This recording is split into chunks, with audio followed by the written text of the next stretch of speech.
Assalamu alaikum. Good morning. Thanks for clicking.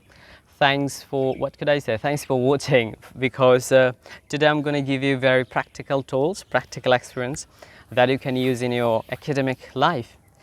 This might prove useful if you are high school students or college students or university students, or if you are someone who is writing an IELTS or TOEFL exam or any kind of academic works. দর্শক আসলে আমি যে বিষয় নিয়ে কথা বলতে চাচ্ছি সেটা একটু বাংলায় বলি এই কারণে যে আমরা ইংরেজিতে কথা বলতে পারবো যখন আমাদের ভিতরে মাসল মেমোরিটা ডেভেলপ হবে, আমরা যখন কোনো শব্দ চয়ন করব, আমরা যখন কোনো ভোকাবুলারি রিলেটেড কোনো মজা নিয়ে পড়বো, সব ধরনের শব্দের একটা প্রয়োগ থাকবে, তখনই কিন্তু আমরা সুন্দরভাবে কথা বলা শিখবো। এর জন্য চাই সঠিক একটা নিয়ম। সঠিক নিয়ম বলতে বোঝাচ্ছি যে আমি একটা টপিক্স বেসিসে কথা বলবো। টপিক্স বেসিসে যে কমন কোয়েশ্চেনগুলো হয়, কমন আনসার কী কী হতে পারে, আপনি যদি প্রিভিয়াস আইএলটিএস কোয়েশ্চেনগুলো দেখেন বা আপনি যদি প্রিভিয়াস জব কোয়েশ্চেনগুলো দেখেন, আপনি যদি ইউটিউব দেখেন, আপনি যদি অন্যান্য গ্রুপের ভিডিওগুলো দেখেন, তাদেরকে ফলো করলে দেখতে পারবেন যে তারা একটা স্ট্যান্ডার্ড ফরম্যাটে কথা বলছে। এই স্ট্যান্ডার্ড ফরম্যাটটা আমাদের দরকার। 1 মিনিট অলরেডি চলে গেছে। তো আমি যেমন ধরেন একটা কথা বলছি, আজকে যেহেতু সকালবেলা এখন আকাশের দিকে তাকালাম, দেখতেছি, ঘুরতেছি, তো কমন কিছু কোয়েশ্চেন থাকবে। আমি আজকে এই কমন কোয়েশ্চেন নিয়ে আলোচনা করবো, সাথে একটা নতুন টপিকস। আমার ভিডিও কখনোই 5 মিনিটের বেশি হবে না। আচ্ছা, যেমন হচ্ছে মর্নিং রুটিন রিলেটেড যদি কথা বলি, মর্নিং রুটিন রিলেটেড কথা বললে প্রথমে একটা গল্প আকারে গল্পটা সেট করি। গল্পটা হচ্ছে আমরা সকালবেলা ঘুম থেকে উঠি, ওঠার পর আমি না করি এটা হচ্ছে একটা স্ট্যান্ডার্ড। ঘুম থেকে উঠি, কেউ বিছানা গুছায়, কেউ বিছানা গুছায় না, দৌড়াতে যাই, ঘেমে যাওয়ার পর এসে গোসল করি, ব্রাশ করি, পরে খাওয়া দাওয়া করি, মানে হচ্ছে খাই। খাওয়ার পরে কী করি? খাওয়ার পরে যেটা করি সেটা হচ্ছে কেউ মেসেজ চেক করি, কেউ অথবা নিউজ পেপার পড়ি, অথবা বই পড়ি, কেউ অথবা মোবাইলে স্ক্রলিং করি, নিউজ ফিডিং করি। তারপর আমরা কী করি? তারপর আমরা যার কাজে, অনেকে কাজে করি, বা আমি যেহেতু অনলাইনে কোর্স নেই বা অনলাইনে ক্লাস নেই, বা মাঝে মাঝে কোডিং করি, আমি ট্রান্সলেশনের কাজ করি। সো এইটা হচ্ছে আমার একটা মর্নিং রুটিন। সকালবেলা সবসময় আমার ব্যস্ত থাকতে হয়। তাই মর্নিংয়ে রিলেটেড যে 9টা কোয়েশ্চেন আছে, কয়টা? 9টা। ওয়াহেড, মানে 1 নাম্বার যে কোয়েশ্চেন সেটি হচ্ছে যে what time do you get up in the morning. তো উচ্চারণটা ঠিক হবে, একদিনে হবে না। যে আমরা যখন উচ্চারণটা বলবো তখন এর জন্য কিছু কন্টেন্ট ওয়ার্ড আছে, এর জন্য কিছু স্ট্রাকচার ওয়ার্ড আছে। মানে আমার এ পর্যন্ত প্রায়, যেহেতু অনেক স্টুডেন্ট বা অনেকেই বলছেন যে ভাইয়া একটু content word, sentence word, structure word নিয়ে একটা ক্লাস নেন, তো আমি এটা নিয়ে ক্লাস নেব। বাই দ্য ওয়ে, তার আগে আমি বলছি what time do you get up in the morning.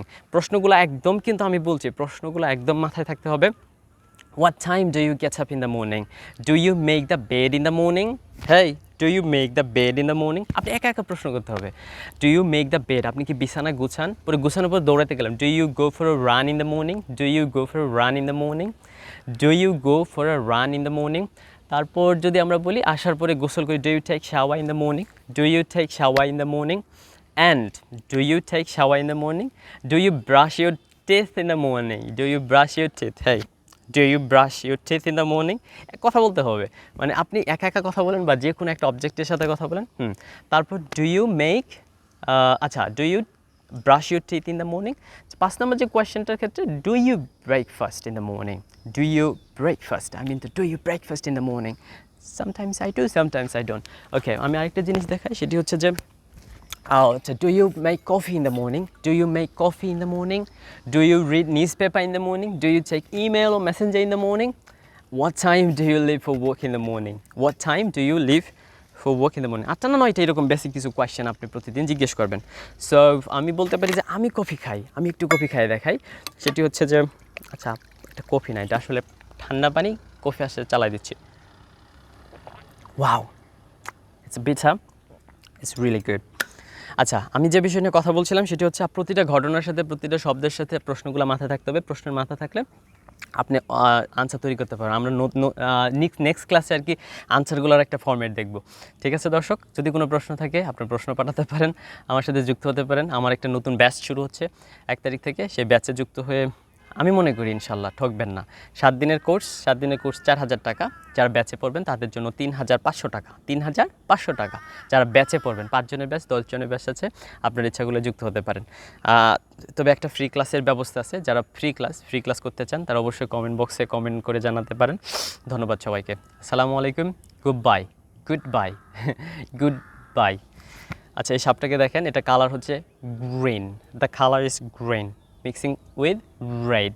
So আমরা যখন আর এর উচ্চারণটা শিখবো, টিএইচ সাউন্ড শিখবো, ডব্লিউএইচ সাউন্ড শিখবো, you are going to be a good speaker. I promise, if you follow it consistently, then you will learn or you are going to be a good speaker. Assalamu alaikum.